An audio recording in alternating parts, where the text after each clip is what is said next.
King James Version. And I also have the Amplified, and I want to go there. James, and this is the second verse. It says, "My brethren, count it all joy when we fall into diverse temptations, knowing this, that the trying of your faith worketh patience.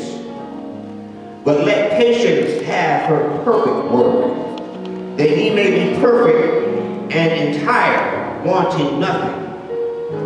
Then it goes on to say, "If any of you lack wisdom, let him ask God that giveth all men liberally, upbraideth not, and it shall be given unto him." Then I said, okay, let me get a little clearer. So I did go to the message. It says this: "Consider it a sheer gift, friends, when test and challenge come to you from all sides, and you know that you're under pressure. Your faith life is forced into the open, and it shows its true colors. So don't try to get out of anything prematurely. Let it do its work so you may become mature and well developed, not deficient in any way. If you don't know what you're doing, pray to the Father. He loves to help. You'll get his help. And you won't be consenting when you ask for it. But when you do, ask boldly, believingly, without a second thought. People who worry, their prayers are like whipped waves. And don't you think you're going to get anything from the Master that way? And also, in let patience have his perfect work, and having the courage, people, to ask for help.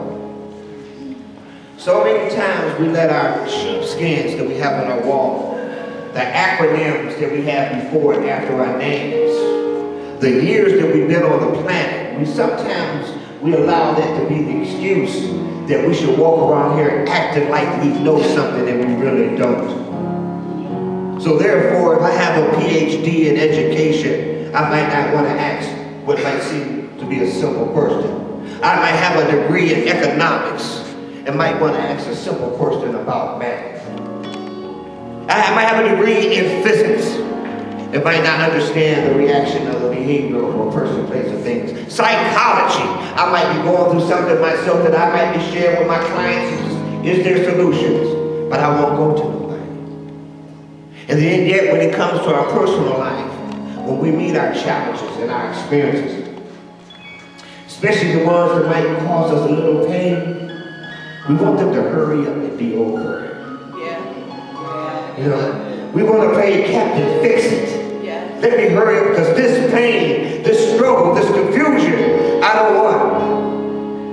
And God is saying, my brother, my sister, my love, my child, go through. Go through. Grow through. I'm taking you there to perfect you. Amen. Allow patience to have its perfect work.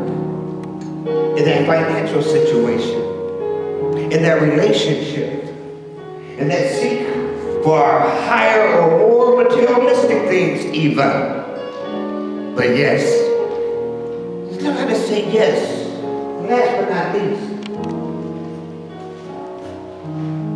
we speak about being whole.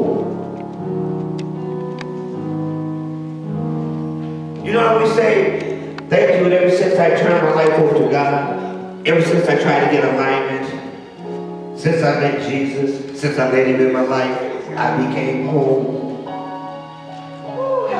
want you to walk with this. And play, especially since I'm putting it out here, some of you are going to be asking, what does it take to make you whole?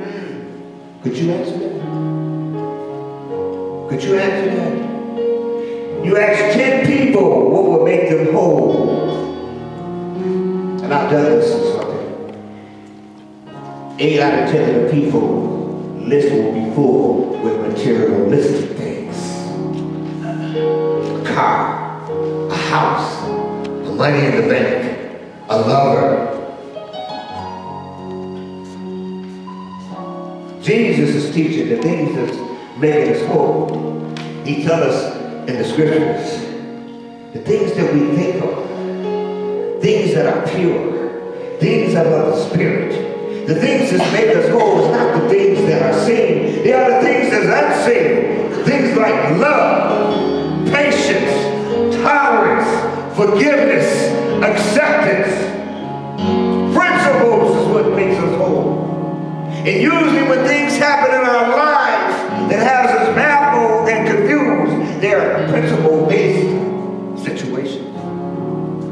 If we get the principle right, the situation will get in line also. And that's what patience does. Patience teaches us, one of the principles, it teaches integrity. I pray to God for deliverance. I pray to God for healing. I pray to God for financial blessings. I pray for God for advancements. That'll be the prayer. But when I see you, your neighbors see you, your co-workers see you, what do they see? How are you going to be acting as patience is having its works? Are you going to be the person that nobody wants to be around? Are you going to be acting like a knucklehead? Are you going to be cussing and fussing and be the worst person that you could be? Reflect on how you will be acting when God is taking you through or growing you through a situation. Here we go. Jesus gives us the example. You don't wear what you're going through on your sleeve. Don't do that. You wear compassion. Wear thanksgiving. Wear peacemaking. Wear love. That's what we wear. When they talk about put on the whole armor of God, they're talking about.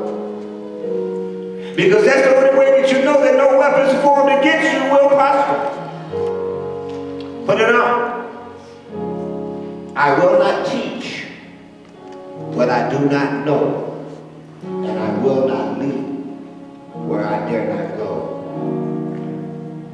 That's what makes me and you the light. The things that we talk about, the things that we teach, the things that we say we believe in. In this last week of renunciation, as you get rid of all that stuff, sure we can talk about clothes in the closet.